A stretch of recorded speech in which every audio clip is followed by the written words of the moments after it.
चलो बच्चों, अभी हम लोग शुरू करने जा रहे हैं क्लास 10 का हिस्ट्री। और इसमें हम लोग फर्स्ट चैप्टर पढ़ा जाएगा। ये क्लास 10 का हिस्ट्री के लिए ये फर्स्ट चैप्टर पढ़ा जाएगा, the rise of nationalism in Europe. Europe में ये नेशनलिज्म कैसे आया। आप लोग क्लास जो 9 में पढ़े हैं उसका ही कंटिन्यूएशन है। क्लास 9 में हम लोग पढ़े थे फ्रेंच रिवॉल्यूशन पढ़े थे। फ्रेंच रिवॉल्यूशन आप लोगों को थोड़ा बहुत याद होगा कि फ्रेंच रिवॉल्यूशन में क्या होगा। जो 1789 के पहले जो हमारा फ्रांस था उसमें 3 कैटेगरी पड़े थे, first state, second state, third state. First state में क्या था, तो ये लोग फर्स्ट स्टेट में रहेंगे सिर्फ पादरी रहेंगे, पादरी थे, ये थे हमारे नोबल्स पीपल थे। And they are in third state farmer थे, और फार्मर में थोड़ा बिजनेसमैन थे। और जो मिडिल क्लास का जो जन्म हुआ, मिडिल क्लास यहीं पे हुआ, थर्ड स्टेट में हुआ था, ठीक है ना। तो उसमें रिवॉल्यूशन हुआ था फ्रांस में 1700 में। कि क्या रिवॉल्यूशन हुआ था कि राजा जो था, आप लोग पढ़े थे कि जब अमेरिका की लड़ाई में ब्रिटेन से अमेरिका को आज़ाद कराने के लिए जो लुई जो 16 था, लुई 16 इसने क्या किया कि अपनी सेना को अमेरिका में भेज दिया था कि वो ब्रिटेन से लड़ाई करे, जिसके कारण इसके पास 10 अरब लीवरे का खर्च आ गया, कर्ज आ गया था। और 2 अरब लीवरे पहले से कर्ज था, यानी कि कुल मिलाकर फ्रांस पूरा कर्ज में डूब गया था। और दाम भी बढ़ रहे थे, पॉपुलेशन बढ़ रहा था, सब चीज के दाम बढ़े थे। टैक्स, अब गवर्नमेंट को अपने ये खर्चा पूरा करने के लिए क्या करना पड़ेगा। जो गवर्नमेंट जो ये टैक्स है, ये खर्चा है, लीवरेज है, 12 लीवरेज का जो इसके पास कर्ज था, इसको पूरा करने के लिए क्या करेगा, टैक्स लगाएगा, एक्स्ट्रा टैक्स लगाएगा। तो टैक्स लगाएंगे, महंगाई होगा। तो इससे जो ये मिडिल क्लास था, ये मिडिल क्लास जो थर्ड स्टेट के लोग थे, इन लोगों ने वहाँ पे उसका बगावत किया, यानी कि अगेंस्ट किया, एजिटेशन किया। बहुत दिन तक लड़ाई झगड़ा चला और वहाँ के राजा को मार दिया गया। फिर से वहाँ पे कॉन्स्टिट्यूशनल मोनार्की स्थापित हुई, डेवलप किया गया। और धीरे होकर कुछ दिनों के बाद वहाँ पे इलेक्शन हुआ, बहुत सारे उसमें अप्स एंड डाउन हुए और वहाँ पे डेमोक्रेसी का रूप लिया, ठीक है ना। उसके बाद का ये है, उसके बाद उसी डेमोक्रेसी में आता है नेपोलियन, आता है बाबू, नेपोलियन बोनापार्ट आता तो है गवर्नमेंट पब्लिक के द्वारा चुनकर, लेकिन धीरे से क्या होता है, जो भी ये रहता है ना, कॉन्स्टिट्यूशन का जितना पावर रहता है, जितना भी मंत्रिमंडल का पावर रहता है, सबको अपने में संभाल लेता है। और ये नेपोलियन बोनापार्ट वहाँ का क्या बनता है, मोनार्क, एक तरह का मोनार्क बन जाता है, ठीक है ना, एक तरह का राजा बन जाता है। हिट इसको क्या बोलते हैं हम लोग,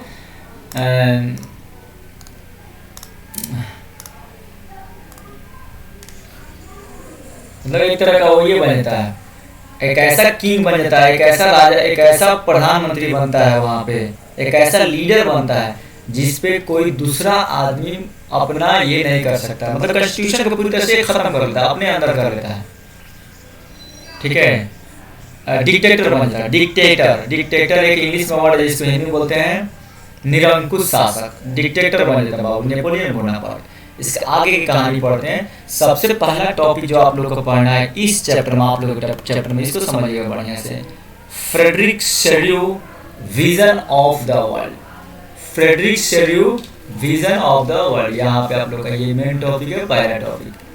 फ्रेडरिक शेड्यू क्या था, एक फ्रेंच ये था, पेंटर था।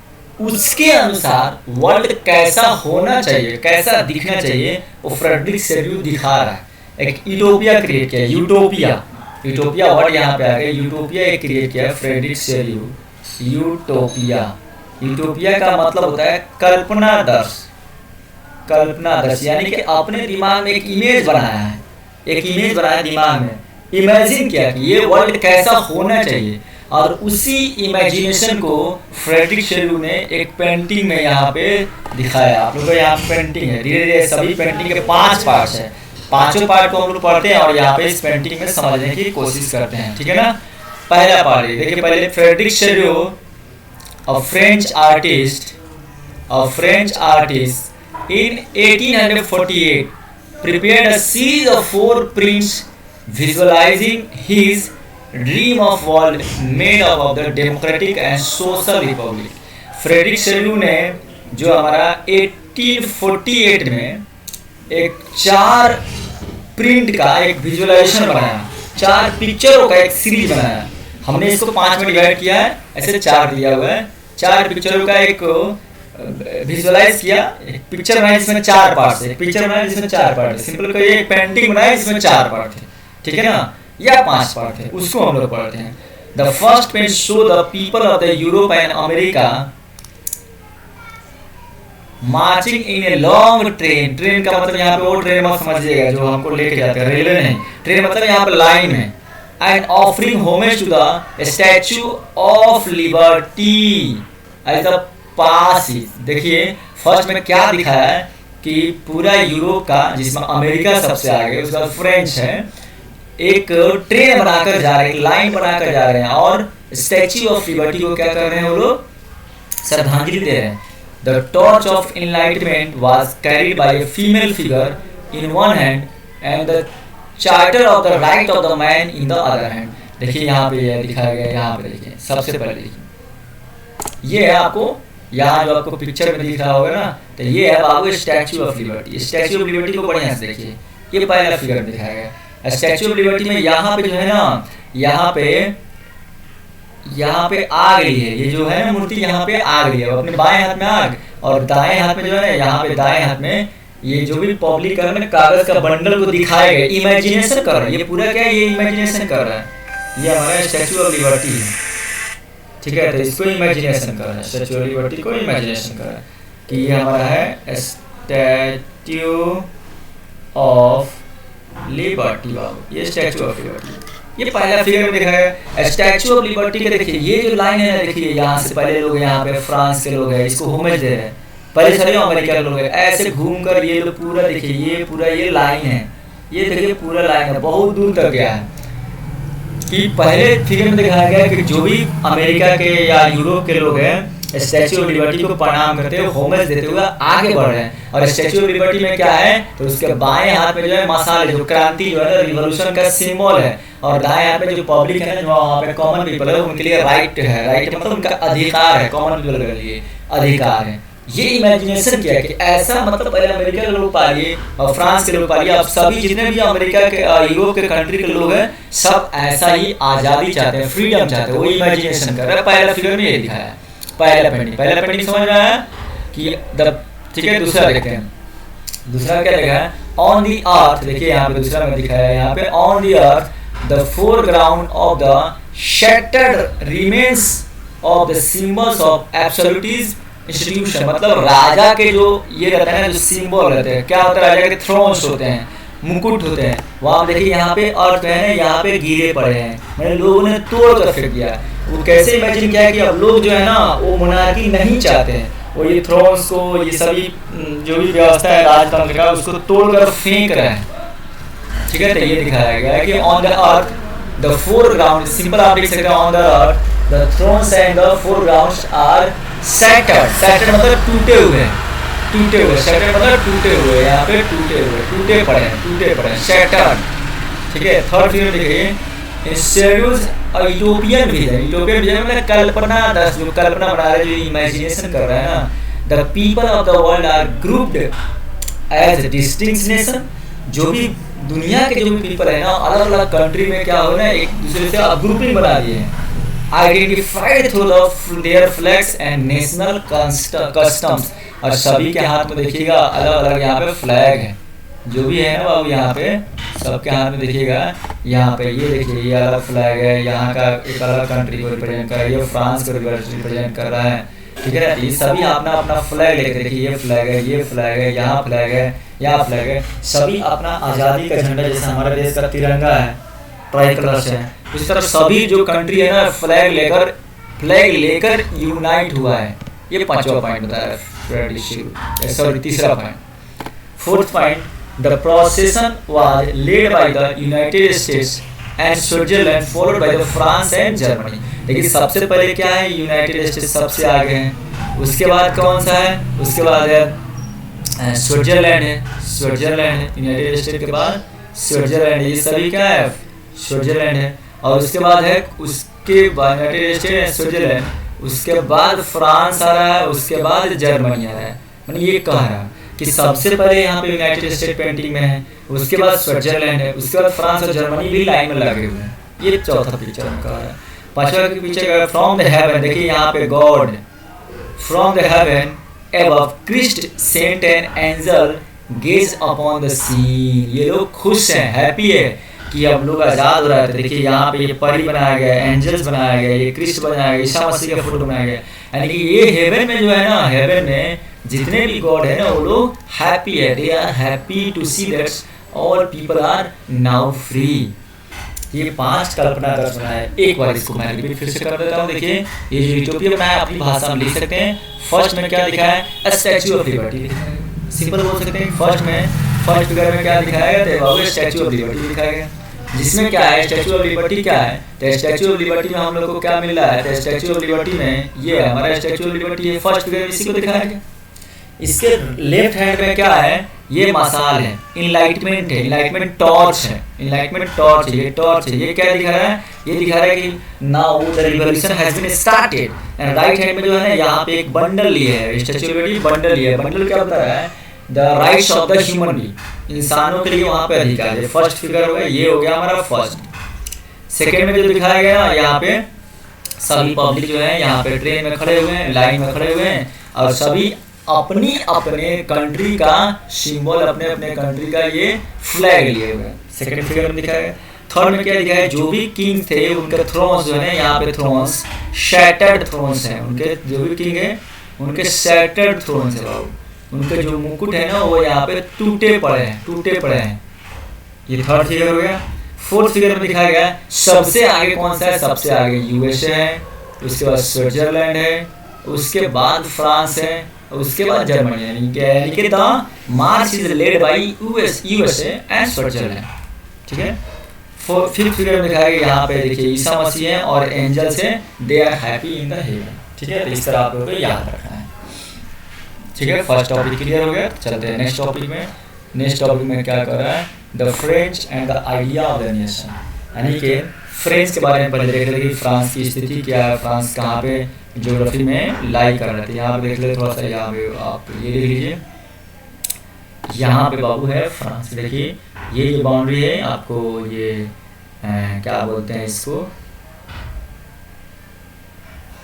पैरोट कलर का ये जो बाउंड्री है ये वाला, ये आपको फ्रांस है। यहाँ पे देखिए फ्रांस है। ठीक है, अब देखिए इसका कंट्री है, फ्रांस के बगल में क्या है, यहाँ पे स्पेन है। ये आपको यूके है, यूनाइटेड स्टेट है, जिसको फ्रांस और यूके में हमेशा क्या रहता है, हमेशा ये दुश्मनी रहता है। ये दोनों एक दूसरे के दुश्मन थे। अपने इंडिया में भी थे, तभी भी यहाँ पे लड़ते थे, वहाँ भी थे। तो जब अमेरिका पे ये कब्जा जो किया था, तो फ्रांस इसका पड़ोसी होने के बावजूद भी अमेरिका का हेल्प कर रहा था। फ्रांस के बगल में देखिए यहाँ पे आपका स्विट्जरलैंड है, यहाँ पे है स्विट्जरलैंड। ठीक है, यहाँ पे आपको बेल्जियम है, यहाँ पे लक्समबर्ग है, यहाँ जर्मनी है, चेक रिपब्लिक है, ऑस्ट्रिया है। जो फ्रांस के जो राजा की शादी हुई थी कहाँ पे हुई थी, ऑस्ट्रिया बेस का मैरिज हुआ था। और ये पूरा इटली है, ये जो पार्ट आपको दिख रहा है ना, ये वाला पार्ट, ये पूरा पार्ट आपको इटली है। जहाँ पे यहाँ पे वेटिकन सिटी पड़ेगा, ये वेटिकन सिटी वर्ल्ड का सबसे स्मॉल कंट्री क्या है, ऐसे ही लोग कंट्री का नाम दिया है वेटिकन सिटी। ठीक है, तो ये कुछ इसका पड़ोसी देख लीजिए, France, UK, Germany, Belgium, Switzerland, Austria, चेक रिपब्लिक, इटली और स्पेन, ये फ्रांस का कंडीशन है। ठीक है ना। यहाँ पे उसका रसिया है, इसके बगल में इधर पड़ेगा यूएसए पड़ेगा। ठीक है, यूएसए यानी कि अमेरिका, नॉर्थ अमेरिका में पड़ता है, नॉर्थ अमेरिका कॉन्टिनेंट में पड़ता है। तो ये यहाँ पे यूरोप में नहीं, ये पूरा यूरोप है। ये हम लोग जो देख रहे हैं ये हमारा पूरा यूरोप है बाबू, ये पूरा यूरोप का नक्शा दिखाया है। थोड़ा सा आइडिया दे दिए हैं कि आप लोग को पता लगेगा कि फ्रांस कहाँ पे, तो कैसे कैसे उसका हेल्प कौन किया होगा।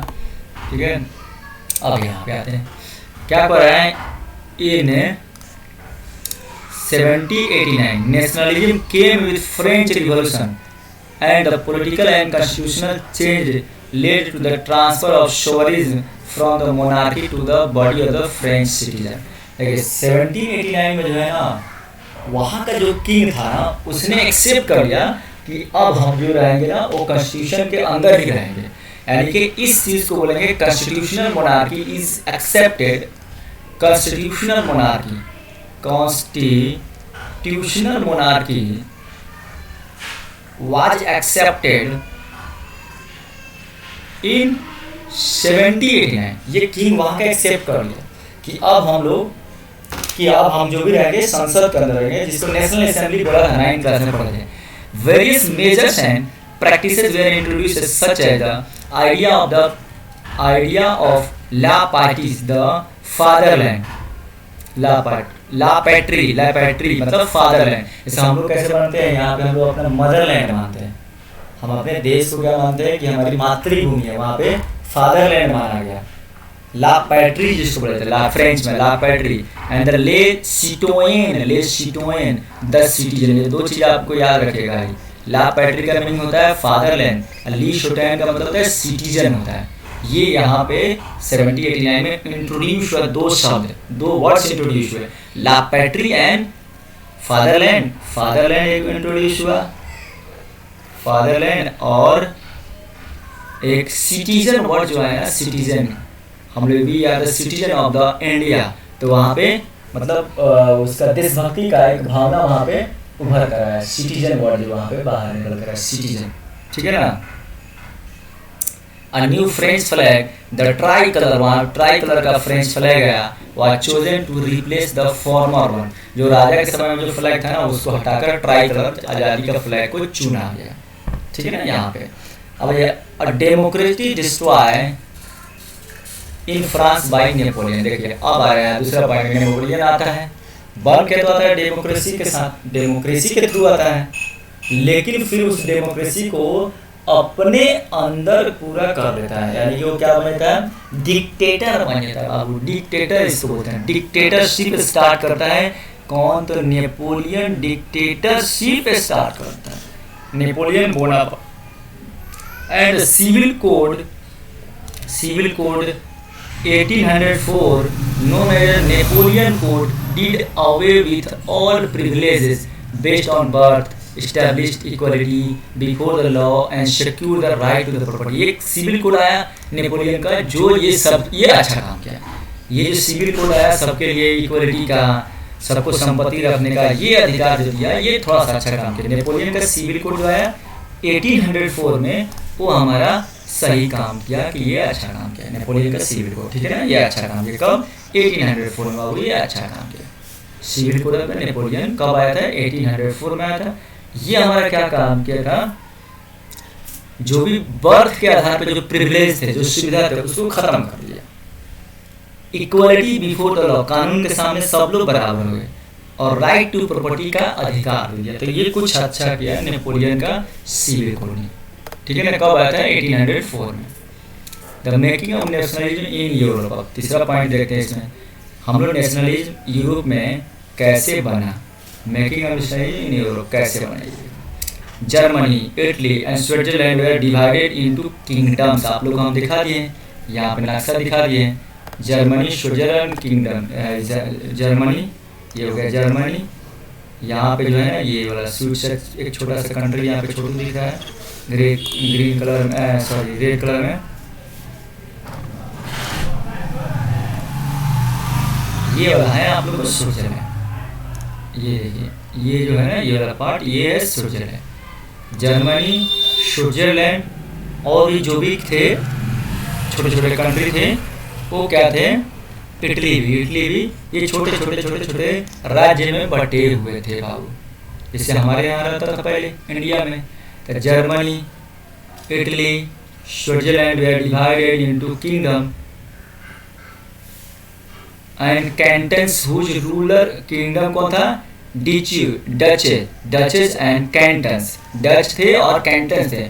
Whose rulers had their autonomous territories, जिसके रूलर थे उनके पास स्वतंत्र टेरिटरी था, अपना अपना। एक टेरिटरी हुआ, इसमें किंग एक अलग हो गया, दूसरा टेरिटरी हुआ, इसमें किंग दूसरा हो गया, तीसरा टेरिटरी हुआ, इसमें किंग तीसरा हो गया।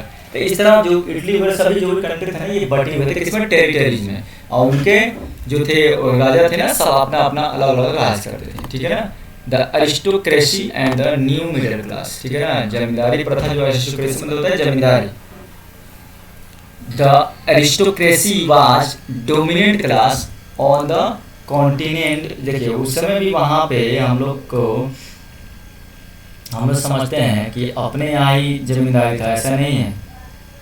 उस समय वहाँ भी जमींदारी था बाबू, ठीक है ना।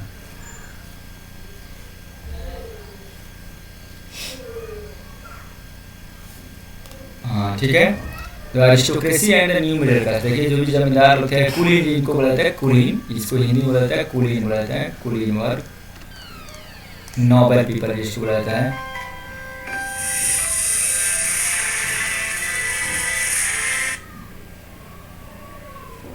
तो ये लोग थे ना, देखिए the aristocracy was the dominant class on the continent politically and socially. जो एरिस्टोक्रेसी थे ना, ये जो जमींदार लोग थे, ये डोमिनेंट क्लास था, ये डोमिनेंट थे, यानी कि यही इन्हीं का चलता था। The majority of the population was made up of the pageantry, लेकिन ज्यादा पॉपुलेशन का ज्यादा हिस्सा क्या था, तो वो किसान लोग थे।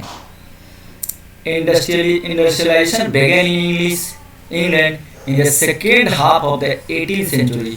1750 के बाद वहाँ इंडस्ट्रियलाइजेशन शुरू हो गया। जैसे आप लोग भी पढ़ेंगे इंडिया के जो पढ़ेगा हिस्ट्री, तो उसमें पता लगेगा 1750 के बाद जो वहाँ इंडस्ट्रियलाइजेशन शुरू हुआ, तो वहाँ से जितने भी माल थे बनकर इंडिया में आते थे इंग्लैंड से, और इंडिया से कच्चे माल रॉ मटेरियल लेके जाते थे, और हम लोग सिर्फ मार्केट बनकर आ गए थे आफ्टर 1858 से 57 से। इससे पहले तो लोग डायरेक्ट धन लेते थे, ड्रेनेज सिस्टम करते थे, यहाँ से सीधे धन लेकर पैसा से लेकर इंडिया में जाते थे। कौन? इंग्लिश में, ये इंग्लैंड लोग सीधे यहाँ से धन लेकर चले जाते थे। कब? 1857 के बाद। लेकिन 1857 पहले 1857 के बाद वहाँ पे वो लोग जो है ना माल बेच कर पैसा कमाए, वहाँ सामान बेच कर पैसा कमाए। तो वहाँ पे वो इंडस्ट्रियलाइजेशन शुरू हुआ, बूम पे था इंडस्ट्रियलाइजेशन। उसके बाद क्या हुआ, वहाँ पे एक मिडिल क्लास का जन्म हुआ, मिडिल क्लास का।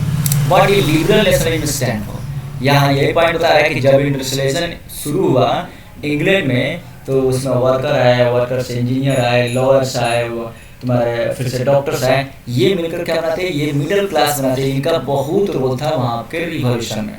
व्हाट ये liberal nationalism stand for. Liberal nationalism मतलब क्या होता है, जो सबको अलाउ करे।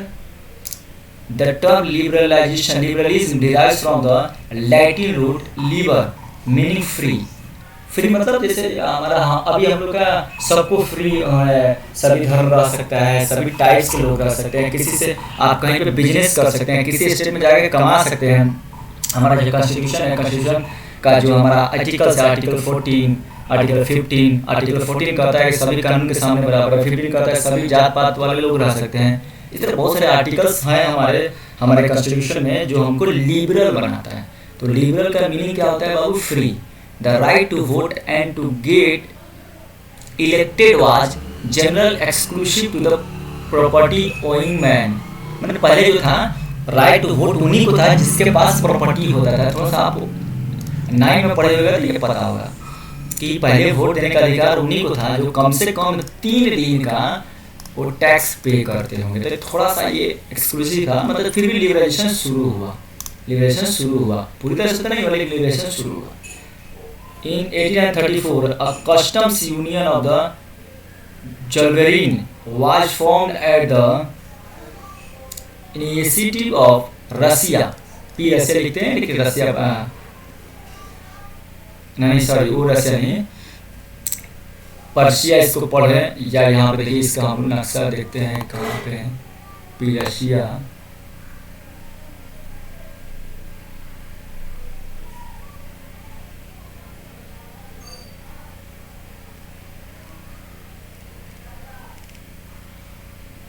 यहाँ नहीं दिखा रहे कहीं ना, यानी कि उसका एक स्टेट था जो बाद में मिला गया है। पर्शिया जो था ना, पर्शिया जिसको बोलते हैं पर्शिया, वो बाद में मिला गया। उसमें एक ये बनाया गया, कस्टम्स यूनियन बनाया गया। वो लोग क्या किया कि जर्मन स्टेट लोग, जो भी मोस्ट जर्मन स्टेट के द्वारा बनाया गया, यूनियन एबॉलिश्ड टैरिफ बैरियर। मतलब एक स्टेट ये हो गया, एक स्टेट ये हो गया, एक स्टेट हुआ। यहाँ से यहाँ बिजनेस करने जाते थे, पहले ये बाउंड्री पर बहुत ज़्यादा आपको टैक्स लगता था, यहाँ पे जाएगा तो टैक्स लगता था। इन लोगों ने टैरिफ बैरियर को रिड्यूस कर दिया, ठीक है ना, बहुत ही कम कर दिया।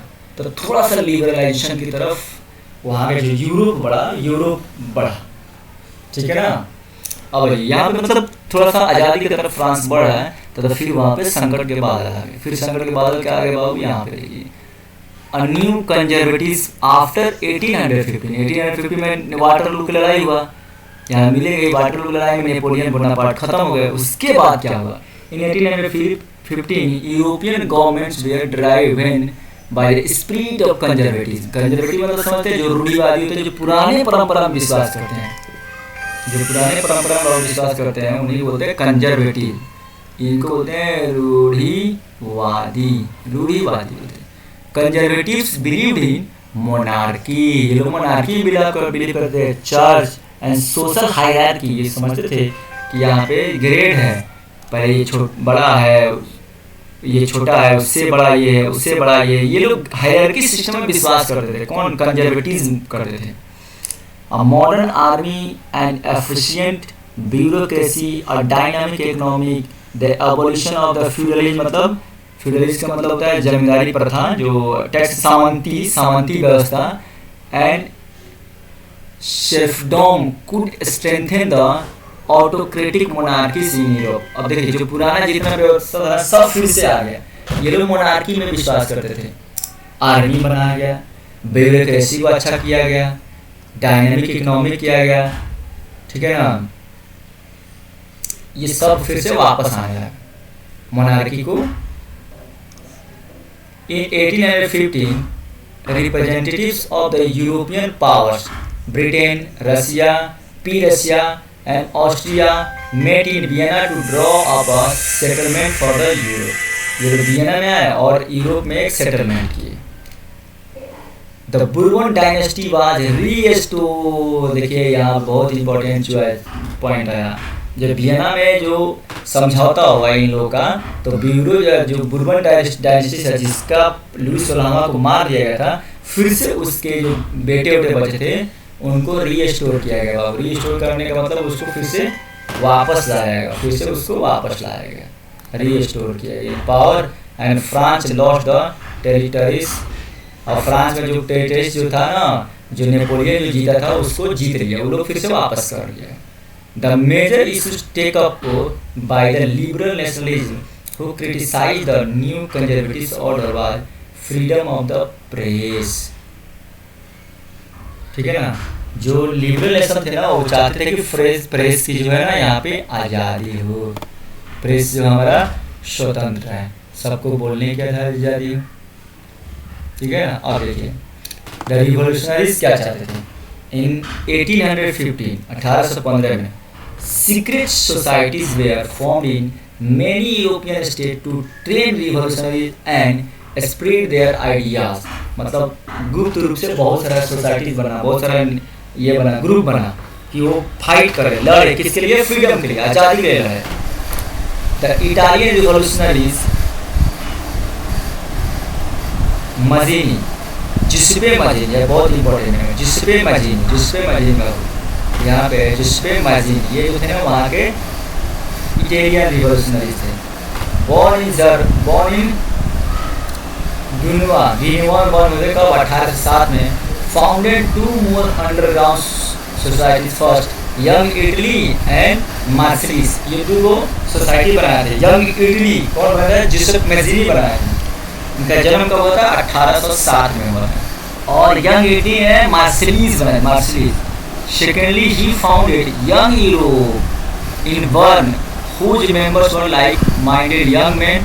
मतलब ये यहाँ पे जो है रिवोल्यूशनरी क्या चाहते थे कि हम लोग मोनार्की से, फ्यूडल सिस्टम से सबको आज़ाद कराए। इसमें आप लोग को पॉइंट याद करना है, जिसमें मेजरी थे ना, ये तो सोसाइटी बनाया, यंग इटली एंड मार्सिलिस बनाया, ठीक है ना, और यंग यूरोप विभाग बनाया।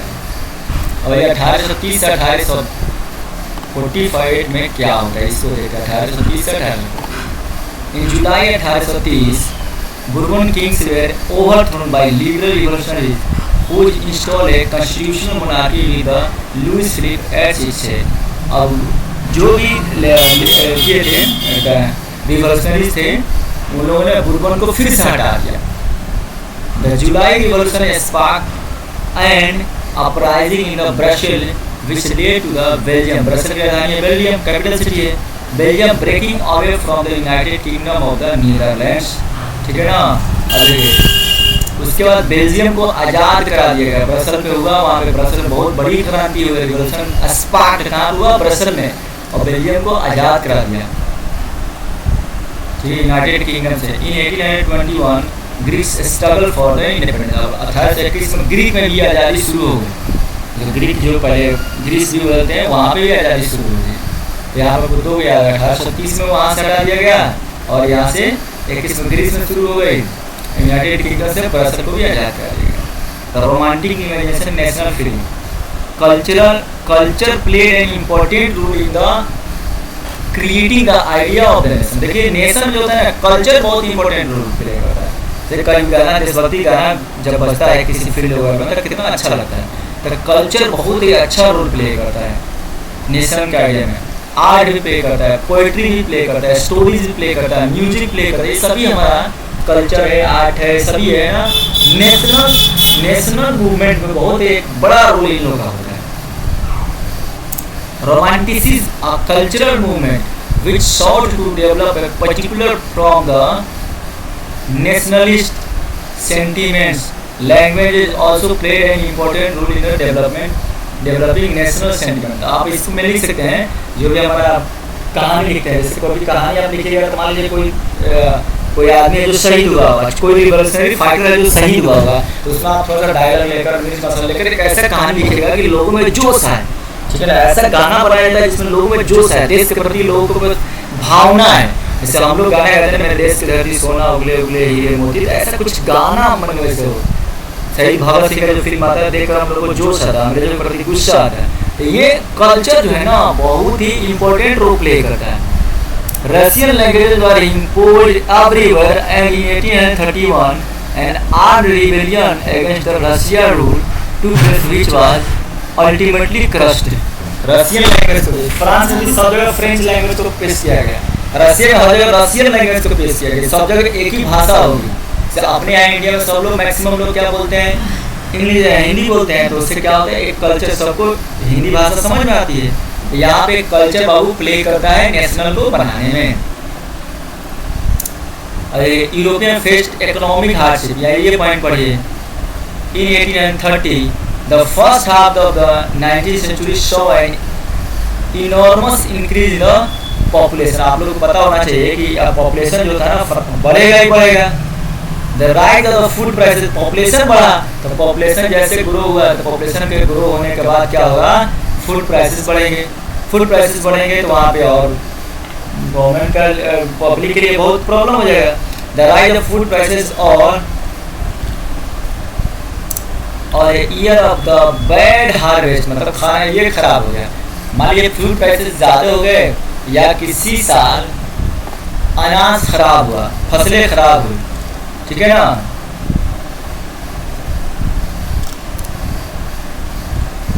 इन 1848 food shortage and wide unemployment, वहाँ पे बहुत सारा गरीबी हो गया, बेरोजगारी हो गया।